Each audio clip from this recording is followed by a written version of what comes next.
ఏంటే ఎప్పుడు చూసినా సోమరిపోతులా ఏ కష్టమూ లేకుండా సుఖంగా బ్రతకాలని ఆలోచిస్తూ ఉంటావేంటే? ఎప్పుడు చూసినా ఆ గది నుండి బయటకు రాదిది అని గదిలో చదువుకుంటున్న తన భార్య కావ్య పైన కేక వేశాడు సీను.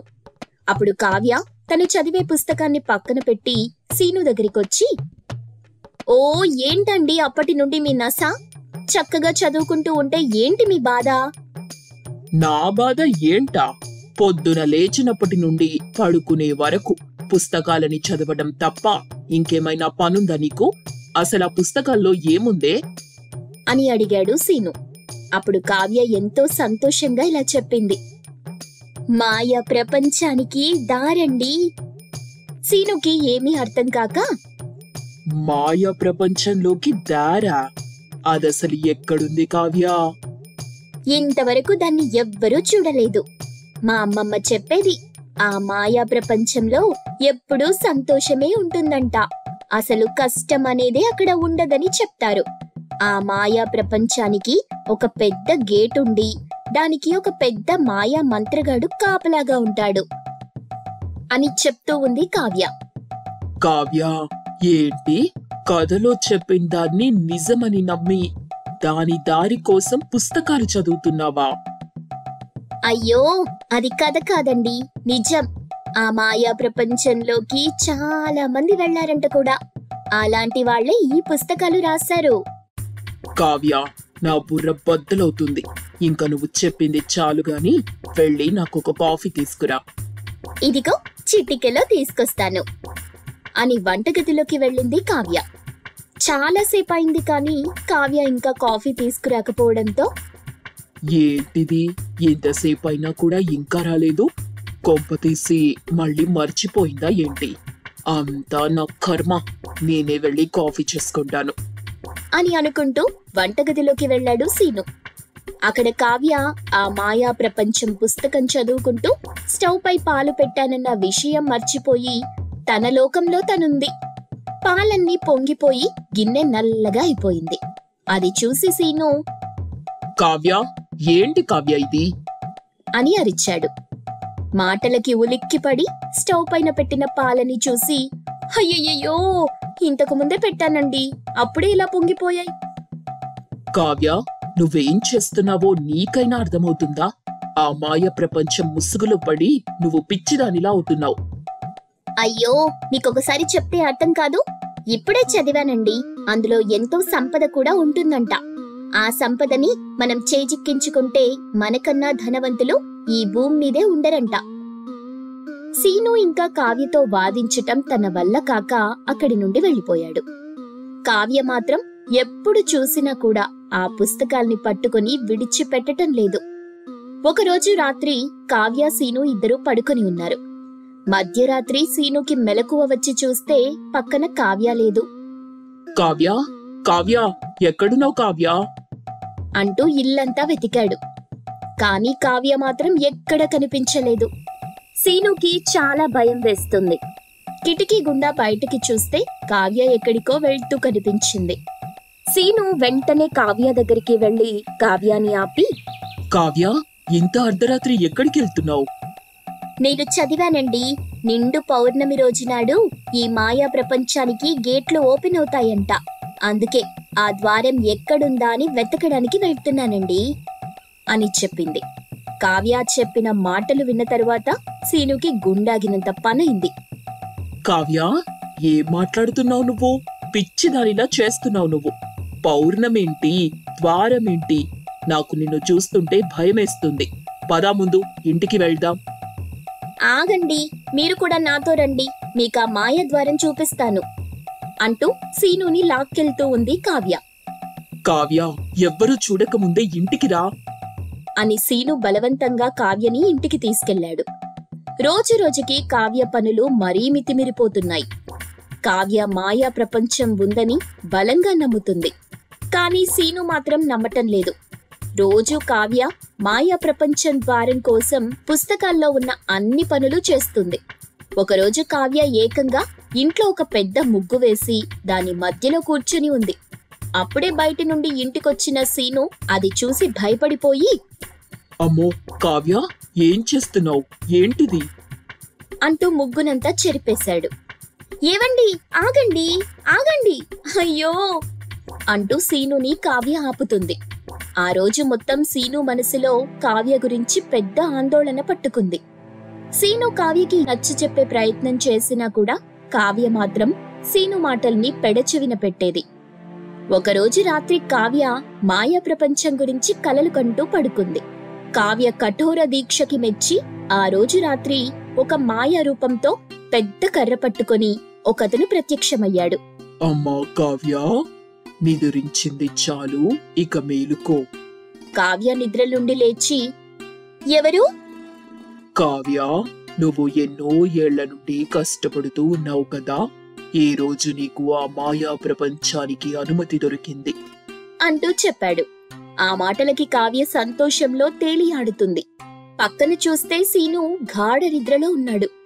అవునా, ఇన్నాళ్లకి నా కోరిక నెరవేర్చడానికి వచ్చారా? అవును కావ్య అంటూ కావ్య తలపై కర్ర పెట్టాడు. కావ్య స్పృహ తప్పి పడిపోయింది. తరువాత కావ్య కళ్ళు తెరిచి చూడగా ఆ ప్రదేశమంతా పొగతో, పచ్చని చెట్ల మధ్య, పక్షుల మధ్య ఎంతో అందంగా ఉంది. కావ్య ఆ ప్రదేశాన్ని చూసి, అబ్బా, ఈ ప్రదేశం ఎంత బాగుందో. ఇక నుండి నీ నివాసం ఇక్కడే, నువ్విక సంతోషంగా ఇక్కడే ఉండు. ఇక నుండి నీకు ఆ మానవులకి ఎటువంటి సంబంధము లేదు అని చెప్పి ఆ పొగలో మాయమైపోయాడు. కావ్య ఎంతో ఆనందంగా ఆ ప్రదేశం మొత్తం తిరుగుతూ ఉంది. అక్కడ చాలా మంది తనలాగే సంతోషంగా ఉన్నారు. అబ్బా, ఆకలిగా ఉందే, ఏదైనా తినడానికుంటే బాగుండు అని కావ్య అనుకునే లోపే తన వద్దకి పంచభక్ష పరమాన్నాలొచ్చేశాయి. అబ్బా, ఎన్ని రకరకాల వంటలో అంటూ అన్నీ ఊరించి మరీ తింది. అలా కొన్ని రోజులు తినటం, పడుకోవటం ఇంతే ఉంది. కావ్యకి సీను గుర్తొస్తూ ఉన్నాడు. అబ్బా, రోజు ఇక్కడ ఇంతేనా? ఇంకా వేరే ఏమీ ఉండవా? అసలు మా ఆయన ఏం చేస్తున్నాడో ఏంటో అని అనుకుంటూ ఉండగా మళ్ళీ కావ్య ముందు ఆ మాయా రూపం వచ్చి, కావ్య, నీకు ఇంకా ఏమైనా కావాలా? ఏదో తలచుకున్నట్టుగా ఉన్నావు.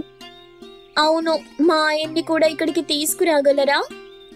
అది కుదరదు కావ్య, ఇక్కడికి రావాలంటే నీలా ఎంతో దీక్ష పాటించాలి అని చెప్పి మళ్ళీ మాయమైపోయాడు. కావ్య చాలా నిరుత్సాహపడింది. కావ్య ముందు ఎంతో బంగారం ఉంది.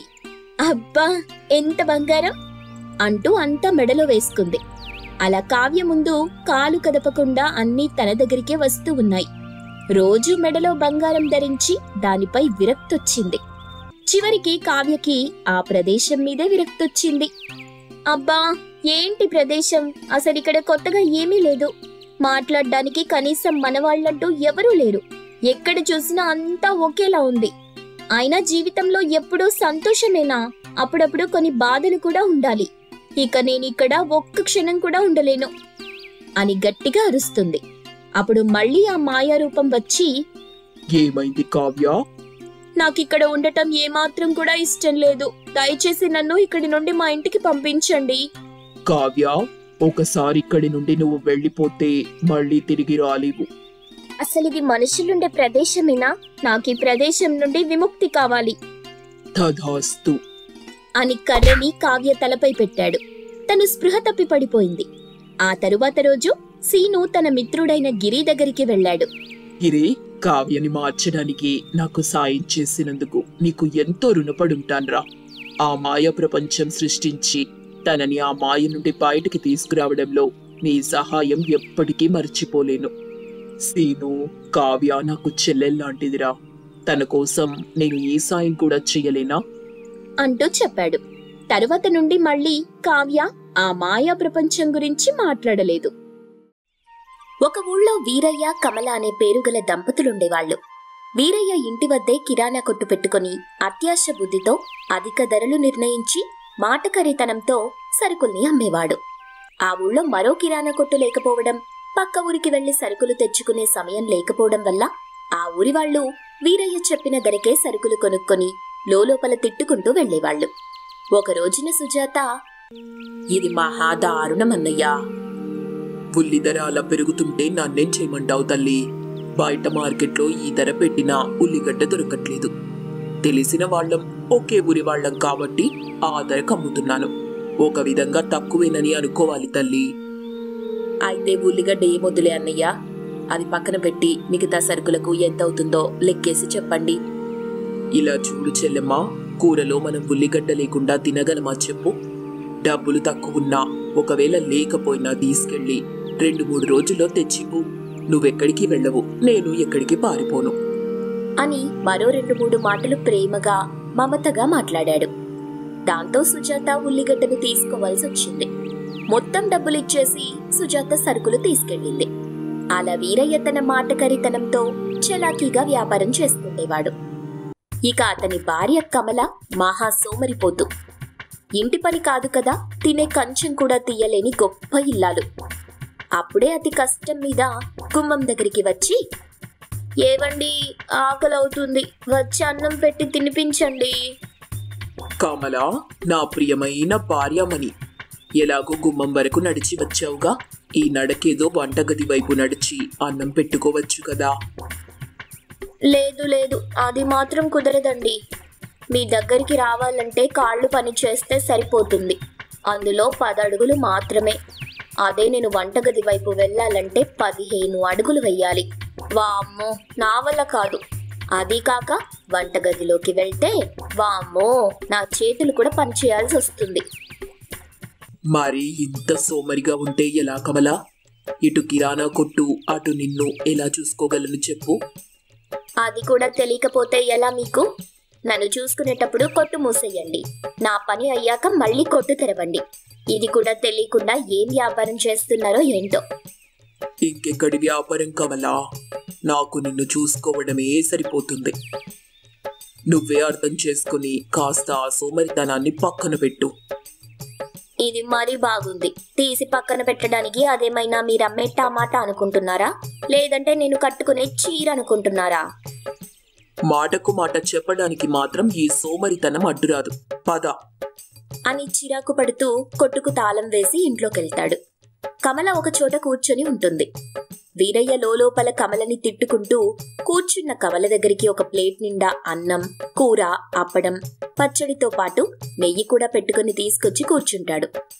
వాటిని చూసి కమల సంతోషిస్తూ, ఆహా, ఈరోజు వంటలన్నీ భలే కమ్మని వాసనొస్తున్నాయి అని అనగానే వెటకారంగా, నీకోసం కలరా ఉండలు వేసి వంట చేశాను కమలా, తిను అని అంటూ అన్నం తినిపిస్తూ ఉంటాడు.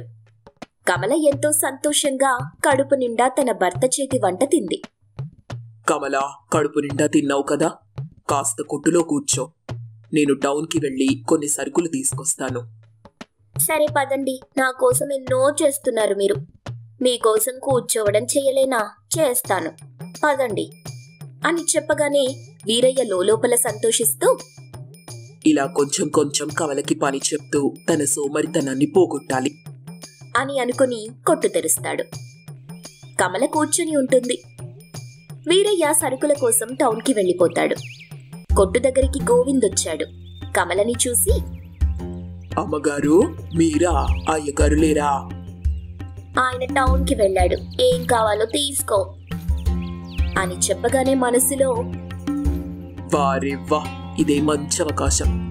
ఎక్కువ ధరలు చెప్పి దోచుకునే అయ్యగారు తన సోమరిపోతు భార్యని కొట్టులో కూర్చుండబెట్టి సరుకుల కోసం వెళ్ళాడు.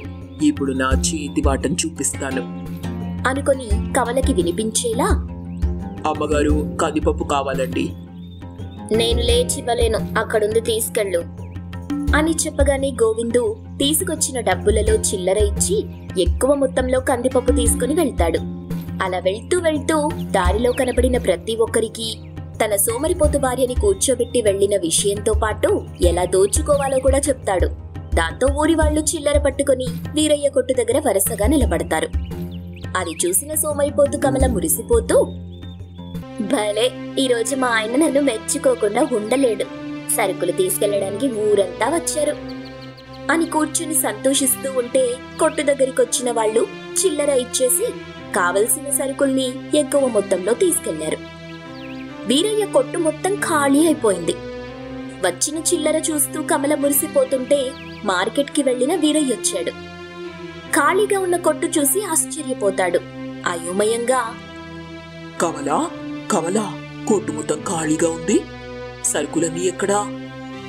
అమ్ముడు పోయాయండి, చిల్లర కూడా వచ్చింది అని చెప్పి వచ్చిన చిల్లర చూపించింది కమల. ఆ చిల్లర చూసిన తరువాత తన సోమరితనంతో భార్య చేసిన నష్టానికి ఏడవాలో నవ్వాలో వీరయ్యకి అర్థం కాలేదు. నీ గురించి తెలిసి కూడా నిన్ను కొట్టులో కూర్చోబెట్టడం నాది బుద్ధి తక్కువ పని. అందుకు నేను నా చెప్పుతో కొట్టుకోవాలి అని చెప్పి తన చెప్పుతో తన నెత్తిన కొట్టుకుంటూ ఉంటాడు వీరయ్య. అప్పుడే అతని దగ్గరికి తన తల్లి పార్వతి వచ్చింది. కొట్టుకో నాయనా, బాగా కొట్టుకో. వద్దన్న భార్యని అపురూపం చేసి ఏ పని చెయ్యకుండా సోమరిని చేశావు. ఇంకా బాగా కొట్టుకో అనగానే వీరయ్య కొట్టుకోవడం ఆపేస్తాడు. అది సరేనమ్మా, కొత్తగా కట్టిన ఈ ఇంట్లో కొడుకుతో ఉండకుండా ఆ పాతింట్లో నాన్నగారి జ్ఞాపకాలతో ఉంటానన్నావు. నేనొచ్చిన విషయం, ఇంటి ముందున్న వాకిట్లో కల్లప్పి చల్లుకోవడానికి పేడ కావాలి అంతే కదా. నేను ఎప్పటిలాగే తీసుకొచ్చి మీ కోడలితో పంపిస్తాను, మీరు వెళ్ళండి.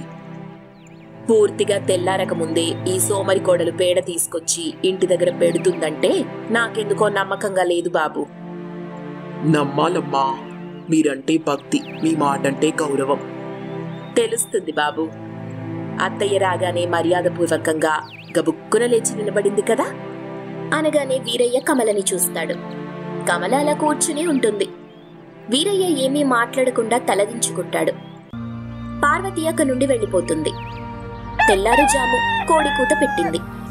ఆలస్యం చేయకుండా వీరయ్య చీర చుట్టుకొని తట్టని నెత్తిన పెట్టుకుని ఎవరూ తనను గమనించటం లేదని అయోమయంగా దిక్కులు చూస్తూ మట్టి రోడ్డు మీద నడుస్తున్నాడు. ఎంత పెద్ద కిరాణా కొట్టుకు యజమానైతే ఏముంది గొప్ప. సోమరి భార్య వల్ల ఎన్ని కష్టాలు చూడండి. ఇంటి ముందు పేడతో కల్లాపి చల్లాలని మా అమ్మ ఒకటే పోరు. సోమరి నా భార్య నా వల్ల కాదని పడుకుంది. ఇటు భార్యకు గట్టిగా చెప్పలేను, అటు తల్లికి ఎదురు మాట్లాడలేను. ఏంటో ఈ పేడ కష్టం అనుకుంటూ వెళ్తుండగా ఊళ్ళో చాలా పశువులు ఉన్న యాదగిరి కొట్టం కనిపించింది. సంతోషిస్తూ, రోజులాగే ఈ రోజు కూడా పేడ తీసుకెళ్తే బాగుంటుంది అనుకుంటూ పేడ కోసం కొట్టం దగ్గరికి వచ్చి దిక్కులు చూస్తుండగా పేడ దొంగని పట్టుకోవాలని కర్రతో కాపలా ఉన్న మల్లిగాడు వీరయ్యని చూసి గట్టిగా పక్కపక్క నవ్వుతుంటాడు. ఆ నవ్వులకు భయపడి వీరయ్య అక్కడి నుండి పారిపోతాడు. ఆ రోజు మధ్యాహ్న వేళ వీరయ్య కమలకి తినిపించి తను తింటాడు. తర్వాత ఇద్దరు అరుగు మీద కూర్చుని మాట్లాడుకుంటూ ఉండగా ఒక పాము బుసలు కొడుతూ వాళ్ల వైపు వస్తూ ఉంటుంది. అది చూసి వీరయ్య పరుగున అక్కడి నుండి ఇంట్లోకి వెళ్తాడు. సోమరితనం వల్ల కమల వెళ్లలేకపోతుంది. దాంతో కమల దగ్గరికి వచ్చిన పాము కమల కాలు మీద కాటు వేసి అక్కడి నుండి వేగంగా వెళ్లిపోతుంది. కమల నురగ కక్కుతూ అడ్డం పడిపోతుంది. వీరయ్య ఆలస్యం చేయకుండా గోవిందు సాయంతో ఎడ్ల బండిలో టౌన్లోని పెద్దాసుపత్రికి తీసుకెళ్లాడు. అక్కడ డాక్టర్ కమలని చూసి విషం మొత్తం తీసేశాడు.